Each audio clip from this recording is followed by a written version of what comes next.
maxamed dooli oo ah garyaqaan Soomaaliyeed rugtiisuna tahay magaalada Toronto ayaa xafiis cusub ka furtay magaalada Ottawa si uu ugu adeego bulshaweynta Soomaaliyeed iyo reer Djibouti.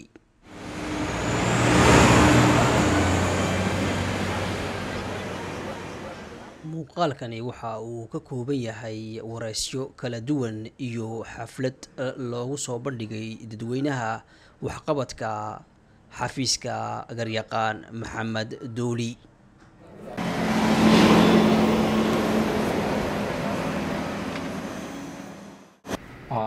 xafiiska hadda wuxuu furan yahay muddo 4 to 5 months ayuu furan yahay. waxaan ku faraxsanahay boqolkiiba boqol Mr. Dooli inuu magaalada Ottawa noo soo dego. horta sharcigu amba xeerarku wadankani sida way looyaradu ay noo sheegeen muhiimadeedu inay tahay waxa ku tusaysa dhibaatooyinka iminka naga haysata dalka Canada gaar ahaan magaalada Ottawa. garyaqaan maxamed dooli waxaa la shaqeeyaa garyaqaan shuka iyo Dr. Marian oo ah lafaha. Please, every time you're in any trauma or any car accident or any minor injury, please ask physio or chiropractor to check you because you don't know what's happening in 2 years and down road. So I have a patient that they come to my office, they get chronic pain because they were in accident 2 years ago and nobody really assessed them. So it is very important when you are in car accident or any, as I said, trauma, a sport injury, let chiropractor or physiotherapists assess you and give them their professional opinion to you.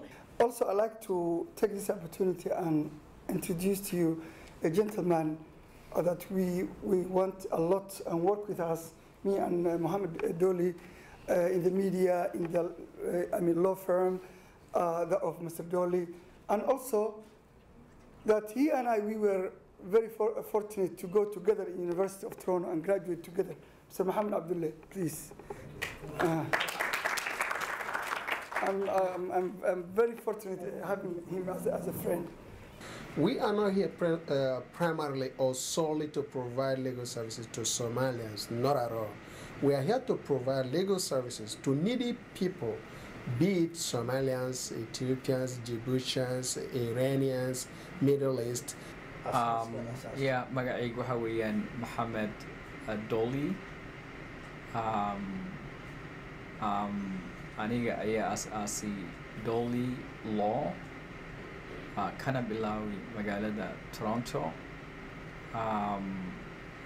bilowgii 2000 they about anigoo u shaqeynay lawyerin waqtiga ka hora marka the last 13 years I used tagnay Dooli Law gooni ahaan u istaagay oon ka howlgalaynay howlo badan oo sharciga Dooli Law Office, as we know, is primarily in Toronto, and it has worked in the area of personal injury and medical malpractice for over 12 years.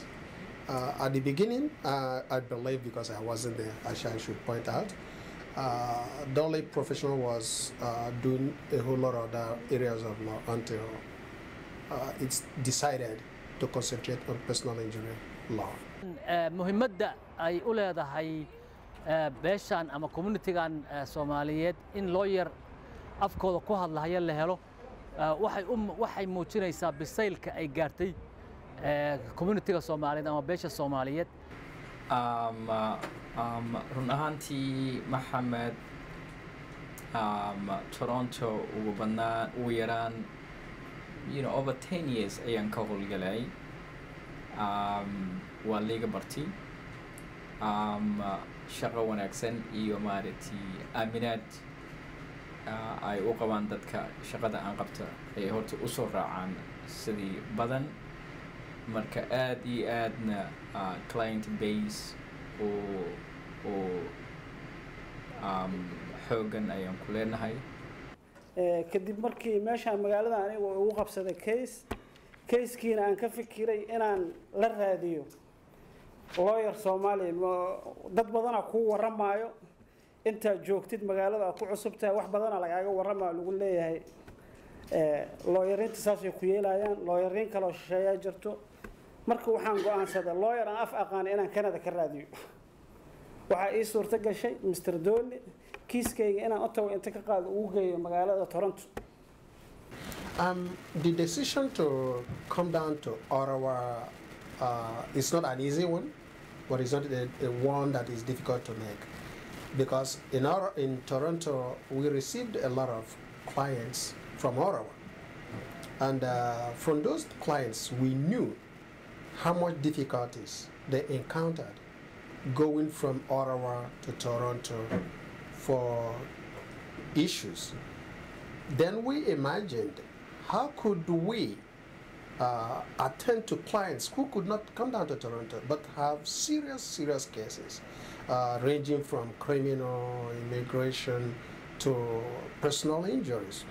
And as a matter of fact, some of those that came down to see us in Toronto, who we've successfully concluded their file and resolved whatever issues they have legally, they basically beg us to alleviate their legal concerns and problems by coming down here, and we made the decision to come here to serve the community.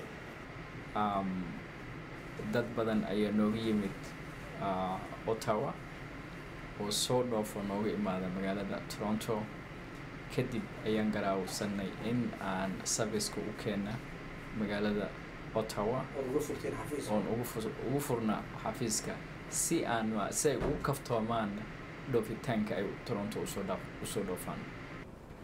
walaalkay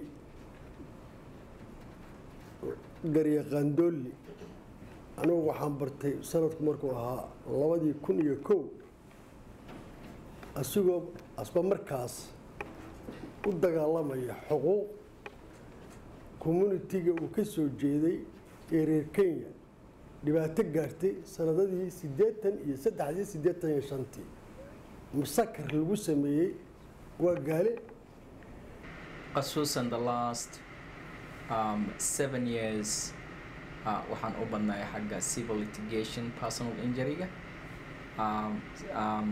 injury-ga particularly dhaawaca dadka ka soo gaaray baabuurta dhaawaca ka soo gaaray dhaqtariinta ay u geystaan ama saxan qofka loo qala ama si maaragtay habboonina looga dhaliyo dumarka ama daawo qalad ha la siiyo ama meel ha ku dhaca qofka ama booliis maaragtay dib ha u geysato oo maaragtay jirdil ha u sameeyeen intaas horta u badnaa 7 sano oo soo dhaafay laakiin isla markaa waxaan sameynay immigrationka family-ga iyo criminalka والله aragtideed horta magaalada tani waxa weeye waa magaalo oo dad ay degan yihiin yani Soomaaliya oo ilaa iyo lagu qiyaaso 20 yani kun oo family de intaas oo dad waa garan karaysa siday ugu baahan yihiin sharciga siday ugu baahan yihiin lawyer-kooda waliba ninka la yiraahdo Dolly waa nin aanu aad iyo aad u naqaano waa nin aanu shaqadiisa ku naqaano Toronto. The other thing, annaga waan ka duwanahay lawyer-inta ka howlgala magaalada maxaa waaye any Somali oo xafiiskayga soo gala in them I see my mother, my sister, my aunt, in them I see my father, in them I see my brother, my cousin, my uncle. Marka qof maaragtay ii soo galay oo maaragtay unknown ima soo gala. That is the particular specific relationship I have with members of my community. Marka waxaan filayaa maaragtay in aan u hagar baxa waxaan filayaa maaragtay in see compassion with the care oo hagar ay ku jiran aan ugu adeega marka ha naga faa'iidaystaan